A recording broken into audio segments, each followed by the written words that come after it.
Now we start with the first mouth part, that is a mouth part of grasshopper.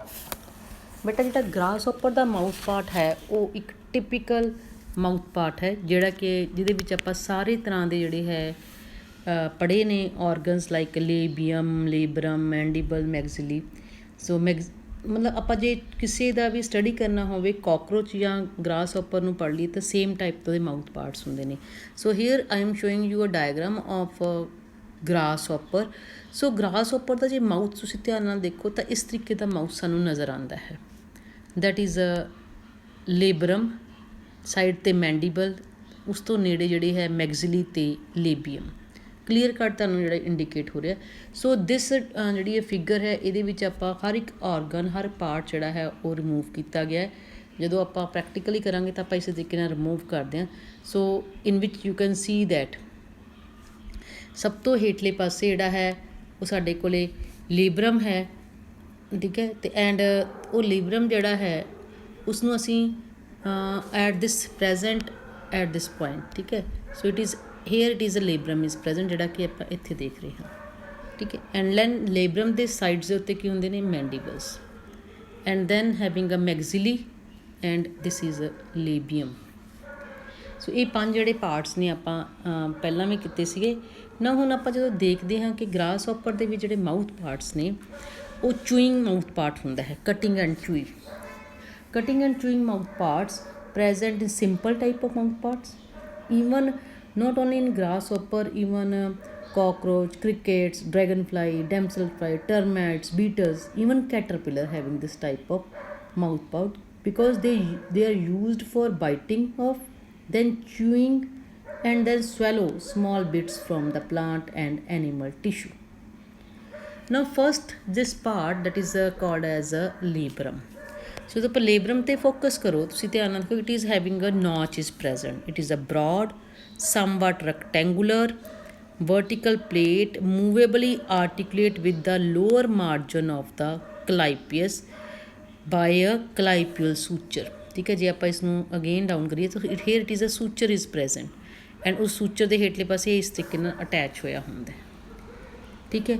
So it is ਫॉर्म ਐ anterior wall roof of the preoral cavity.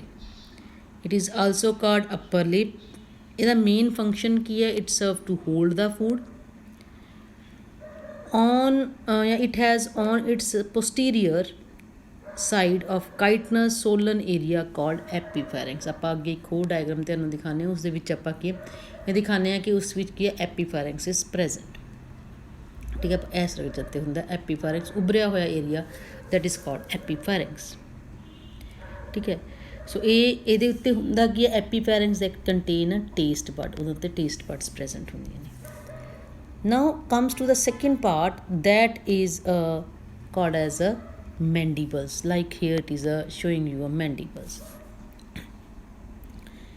Mandibles are heavily sclerotized। ਬੇਟਾ ਜਿੰਨਾ ਜ਼ਿਆਦਾ ਸਕਲੀਰੋਟਾਈਜ਼ਡ area ਹੈਗਾ ਓਨਾ ਉਹਦੇ ਵਿੱਚ ਕੀ ਹੈ, darkness ਜ਼ਿਆਦਾ। ਸੋ ਜਿੰਨੀ ਬਲੈਕਨੈਸ ਆ ਰਹੀ ਹੈ ਦੈਟ ਮੀਨਸ ਓਨਾ ਉਹ ਹਾਰਡ ਅਤੇ ਸਕਲੀਰੋਟਾਈਜ਼ਡ ਹੋਇਆ ਹੋਇਆ, ਠੀਕ ਹੈ। So that is there, and these are triangular somewhat just behind the labrum. ਇਸ ਜਗ੍ਹਾ ਦੇ ਉੱਤੇ ਇੱਥੇ ਫਿਕਸ ਆਉਂਦੇ, ਇਸ ਤਰੀਕੇ ਨਾਲ ਜਿਹੜੀ ਹੈ ਇਹ ਮੈਂਡੀਬਲਸ ਲੱਗ ਜਾਂਦੇ ਆ, ਠੀਕ ਹੈ। ਸੋ ਦੇ ਬੀਅਰ ਸਟਰੋਂਗ ਪੁਆਇੰਟਡ ਟੀਥ, ਆ ਦੇਖੋ, along the inner border and movably articulated with the side ਦੇ ਉੱਤੇ ਇਹ ਮੂਵੇਬਲੀ ਆਰਟੀਕੂਲੇਟਡ ਹੁੰਦੇ ਨੇ, and with help of these muscles ਜਿਹੜੇ ਮੈਂ ਦਿਖਾ ਰਹੀ ਹਾਂ, that is called as a muscles, and that is they work horizontally to cut and chew the food. They are moved by muscles called adductor and abductor muscle attached to them. So above the teeth is less sclerotized region called as above the teeth, this area less sclerotized area है, ਅਸੀਂ ਉਸਨੂੰ ਕੀ ਕਹਿੰਦੇ ਹਾਂ, we name that is called as a prostheca that bear sensory hairs. Clear? Now ਉਸ ਤੋਂ ਬਾਅਦ ਆਪਾਂ ਜਿਹੜੀ ਦੇਖਦੇ ਹਾਂ ਹੁਣ ਅਗਲਾ ਕੀ ਹੈ, ਅਗਲਾ ਹੈ ਫਸਟ ਮੈਗਜ਼ਿਲੀ, ਲਾਈਕ ਦਿਸ, ਠੀਕ ਹੈ।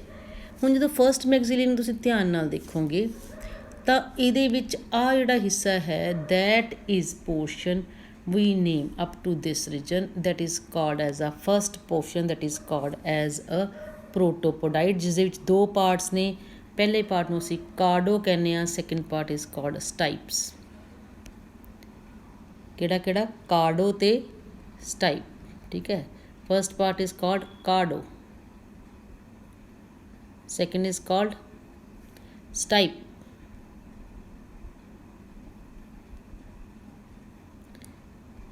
ਠੀਕ, ਇਹ ਦੋਨਾਂ ਪੋਰਸ਼ਨ ਤੋਂ ਬਾਅਦ ਦੈਨ ਇਹ ਪ੍ਰੋਟੋਪੋਡਾਈਟ ਹੋ ਗਿਆ। ਦੈਨ ਲੋਅਰ ਟੂ ਦੈਟ ਸਾਡੇ ਕੋਲ ਕੀ ਹੁੰਦਾ ਹੈ, ਇਹ ਜਿਹੜੀ ਹੈ ਦੈਨ ਸੈਕਿੰਡ ਪਾਰਟ ਜਿਹੜਾ ਹੈ that is called as a endopodite. ਇਹ ਹੈ, ਇਹ ਉਹਦੇ ਨਾਲ ਅਟੈਚ ਸਾਈਡ 'ਤੇ ਅਟੈਚ ਹੋਇਆ ਹੋਇਆ ਅਤੇ ਇਸ ਦੇ ਵਿੱਚ ਦੋ ਪੋਰਸ਼ਨ ਨੇ। ਜਿਹੜਾ ਜੌ ਲਾਈਕ ਦਿਖ ਰਿਹਾ ਤੁਹਾਨੂੰ, ਦੇਖੋ ਦਿਸ ਜਿਹੜੀ ਹੈ ਜਿਸ ਦੇ ਵਿੱਚ ਜੌਜ਼ ਲੱਗੇ ਨੇ। ਸੋ ਅਗੇਨ ਦੇਖੋ ਤਿੱਖੇ ਤਿੱਖੇ ਦੰਦ, and that is called as a simply called Lycinia। ਇਹਨੂੰ ਆਪਾਂ ਕੀ ਕਹਾਂਗੇ? Lycinia। it is called Lycinia and the lateral hood like blunt है that is called as which part? Galea। so that is called Galea। so ये आ गया। and then outer part this is exopodite or called maxilli palpi। इसनों ਅਸੀਂ mx palpi भी कह ਦਿੰਦੇ ਹਾਂ, that is maxilli palpi। ਇਹ ਕੀ ਹੈ? 1 2 3 4 ਤੇ 5 this is they are 5 segmented। ਠੀਕ ਹੈ।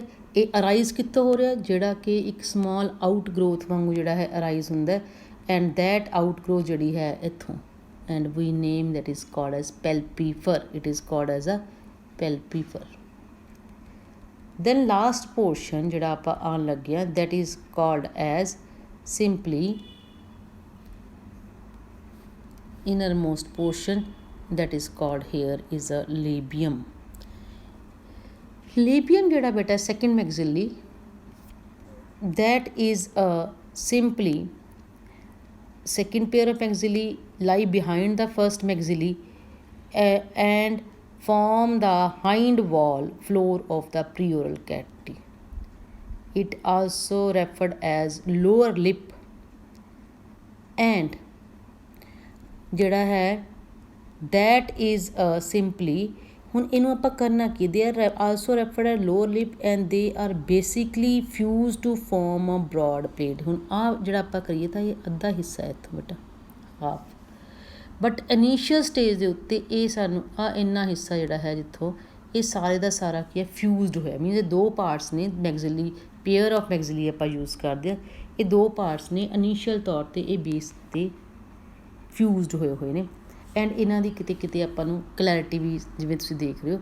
So it here it is this broad portion up to this is called as a submentum and this small portion is called is a submentum and it is a mentum। ठीक है। and then this mentum ਦੇ ਹੇਠਲੇ ਪਾਸੇ ਇੱਥੇ ਇਹਨੇ attach ਹੋਣਾ as this region that is called as a prementum। ਇਹਨਾਂ ਦੋਨਾਂ ਨੂੰ submentum ਤੇ mentum ਨੂੰ collectively called postmentum and ਆਹ ਜਿਹੜਾ ਹਿੱਸਾ it is called as a prementum। ਠੀਕ ਹੈ।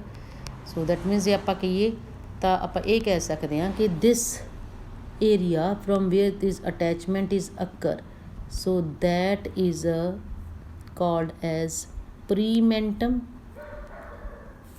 ਐਂਡ ਦਿਸ ਇਹ ਸਾਰੇ ਦਾ ਸਾਰਾ ਏਰੀਆ ਕੀ ਹੈ ਪੋਸਟਮੈਂਟਮ ਹੈ। ਐਂਡ ਇਹ ਦੋਨੋਂ ਜਿਹੜੇ ਹੈ ਪ੍ਰੀਮੈਂਟਮ ਤੇ ਪੋਸਟਮੈਂਟਮ ਇਟ ਇਜ਼ ਇਹ ਕੀ ਹੈ ਪ੍ਰੋਟੋਪੋਡਾਈਟ ਹਨ। ਠੀਕ ਹੈ ਜੀ। then comes to the mentum ਦੇ ਹੇਠਲੇ ਪਾਸਿਓਂ ਤਾਂ there is a 3 jointed labial palpi that is exopodite ਜਿਹੜਾ ਹੈ ਉਹ ਅਰਾਈਜ਼ ਹੁੰਦਾ ਹੈ। then that is the labial palpi, and then center ਦੇ ਵਿੱਚ ਜਿਹੜੀ ਆ ਚੀਜ਼ ਦਿਸਦੀ ਜਿਹੜੀ ਕਿ ਕਲੀਅਰਟੀ ਨਹੀਂ ਆਪਾਂ ਇੱਕ ਹੋਰ ਚਾਹੁੰਦੇ ਹਾਂ। So they having two portion, that means the labial palpi laterally and a fold of ligulus distally है, ठीक है। but then those of the small outgrowth via ligula the end we name has a two parts, that is glossa and paraglossa। ਇਹ ਹੈ and ਇਹ ਵੀ ਕਿੱਥੋਂ rise ਹੋ ਰਿਹਾ, it is ਜਿਹੜਾ labial palpi it is rise from the palpi jur, ਉੱਥੇ palpi ਫਰ ਕਰਨੇ ਇੱਥੇ jur। so glossa and paraglossa ये check the loss of food particle from the mandible as these are being chewed, they also help in pushing the food in mouth। so maxilla ਜਿਹੜੇ ਹੈ ਉਹ hold ਕਰਦਾ food ਨੂੰ ਦੇ ਕਲॉ ਦੇ ਵਿੱਚ ਰੱਖ ਕੇ ਐਂਡ ਕਟਿੰਗ ਕਰਨ 'ਚ ਹੈਲਪ ਕਰਦਾ ਮੈਸਟੀਕੇਸ਼ਨ 'ਚ। ਸੋ ਇਹ ਹੈ all about the mouth part of grass hopper, ਠੀਕ ਹੈ। ਸੋ ਆਪਾਂ ਇੱਕ ਵਾਰੀ ਫੇਰ ਵੀ ਜਿਹੜਾ ਹੈ ਤੁਹਾਨੂੰ ਇਸ ਨੂੰ ਦਿਖਾਉਂਦੇ ਹਾਂ। ਸੋ ਇੱਕ ਹੋਰ ਫਿਗਰ ਦੇ ਵਿੱਚ ਤੁਹਾਨੂੰ ਹੋਰ ਵੀ ਕਲੈਰਿਟੀ ਆ ਜਾਏਗੀ। ਸੋ that is like this grass hopper ਹੈ। ਇਹ ਜਰਨਲਾਈਜ਼ ਆਪਾਂ ਕੀਤਾ ਹੈ ਕਿ ਮੈਂਡੀਬਲ ਹੈ, ਲੇਬੀਅਲ ਪੈਲਪਾਈ, ਮੈਗਜ਼ਿਲੀ ਪੈਲਪਾਈ ਕਿਸ ਤਰੀਕੇ ਨਾਲ ਹੈ। ਐਂਡ ਦੈਨ ਇਸ ਤੋਂ ਬਾਅਦ ਆਪਾਂ ਦੇਖੋ, so that is showing you a labrum, ਠੀਕ ਹੈ। ਸੋ ਲੇਬਰਮ ਦੇ ਨਾਲ ਨਾਲ ਆਪਣੇ ਕੋਲ ਕੀ ਹੈ, ਮੈਗਜ਼ਿਲੀ ਪੈਲਪਾਈ, ਲੈਫਟ ਮੈਂਡੀਬਲ, ਸਕਲੀਰੋਟਾਈਜ਼ ਘੱਟ ਹੈ, so that is present. So ਇਹ ਹੈ biting and chewing mouth part of grasshopper. Clear students? So that is part is this. Now ਜੇ ਆਪਾਂ ਇਹਦੇ ਨਾਲ ਹੀ ਜੇ ਸ਼ੁਰੂ ਕਰਨਾ ਹੋਵੇ ਤਾਂ that is honey B, and honey B the mouth part ਜਿਹੜਾ ਹੈ ਉਹ ਥੋੜ੍ਹਾ ਜਿਹਾ ਲਿਟਲ ਬਿਟ ਜਿਹੜੇ ਹੈ ਉਹ ਡਿਫਰੈਂਟ ਹੈ ਇਹਦੇ ਨਾਲੋਂ, ਕਿਉਂਕਿ ਮੋਡੀਫਿਕੇਸ਼ਨ ਜਿਹੜੀ ਹੈ ਉਹ ਜ਼ਿਆਦਾ ਹੁੰਦੀ ਹੈ। ਸੋ ਇਸ ਤੋਂ ਇਲਾਵਾ ਆਪਾਂ ਕਹਿੰਦੇ ਕਿ ਜਿਹੜਾ ਹਾਈਪੋਫੈਰਿੰਗਸ ਆਪਣਾ ਰਹਿ ਗਿਆ, ਹਾਈਪੋਫੈਰਿੰਗ ਜਿਹੜੇ ਮੀਡੀਅਮ ਸ਼ਾਰਟ ਟੰਗ ਲਾਈਕ ਕਾਈਟਨਸ ਸਟਰਕਚਰ ਹੁੰਦਾ ਲੇਬੀਅਮ ਦੇ ਉੱਪਰਲੇ ਸਾਈਡ 'ਤੇ ਅਤੇ ਫਸਟ ਮੈਗਜ਼ਿਲੀ 'ਤੇ। So it ਕੰਪਰਾਈਜ਼ਸ to lobes called ਸੁਪਰਲਿਕੁਲਿਸ ਦਾ, ਉਹਦੇ ਵਿੱਚ ਕੀ ਓਪਨ ਕਰਦੀ ਹੈ, ਸਲਿਵਰੀ ਡਕਟ ਓਪਨ ਕਰਦੀ ਹੈ। ਸੋ ਨੈਕਸਟ ਜਿਹੜਾ ਆਪਾਂ ਫਿਰ ਸ਼ੁਰੂ ਕਰਾਂਗੇ ਦੈਟ ਇਜ਼ ਕਾਲਡ ਐਜ਼, ਹੈ ਤਾਂ ਬਹੁਤ ਛੋਟਾ ਜਿਹਾ ਹਨੀ ਬੀ ਦਾ ਮਾਊਥ ਪਾਰਟ। ਸੋ ਹਨੀ ਬੀ ਦੇ ਮਾਊਥ ਪਾਰਟ ਦੇ ਵਿੱਚ ਬਾਕੀ ਸਾਰੀਆਂ ਚੀਜ਼ਾਂ ਤਾਂ ਸਿਮਿਲਰ ਨੇ, ਬਸ ਥੋੜ੍ਹੀਆਂ ਜਿਹੀਆਂ ਡਿਫਰੈਂਸ ਆਉਂਦਾ ਹੈ। So that is honey B the mouth part, ਜਿਸ ਨੂੰ ਚੂਇੰਗ ਐਂਡ ਲੈਪਿੰਗ ਮਾਊਥ ਪਾਰਟ ਵੀ ਕਹਿੰਦੇ ਹਾਂ, ਕੰਪਰਾਈਜ਼ਿੰਗ ਗਲੋਸਾ, ਗੇਲੀਆ and vestigial labial palpi, and they aid the bee to chew pollen and lapping nectars, ਠੀਕ ਹੈ। ਸੋ ਇਹ ਹੈ mouth parts of honey bee. So ਇਹ honey B ਦਾ ਇੱਕ ਮਾਊਥ ਪਾਰਟ ਜਦੋਂ ਆਪਾਂ ਇਹਦੀ ਸਲਾਈਡਸ ਪ੍ਰਪੇਅਰ ਕਰਦੇ ਹਾਂ ਤਾਂ ਸਾਨੂੰ ਇਸ ਤਰੀਕੇ ਨਾਲ ਇਹ ਨਜ਼ਰ ਆਉਂਦਾ ਹੈ, ਠੀਕ ਹੈ। ਸੋ ਆਪਾਂ ਨੈਕਸਟ ਸਲਾਈਡ ਦੇ ਵਿੱਚ ਇਸ ਨੂੰ ਡਿਸਕਸ ਕਰਦੇ ਹਾਂ।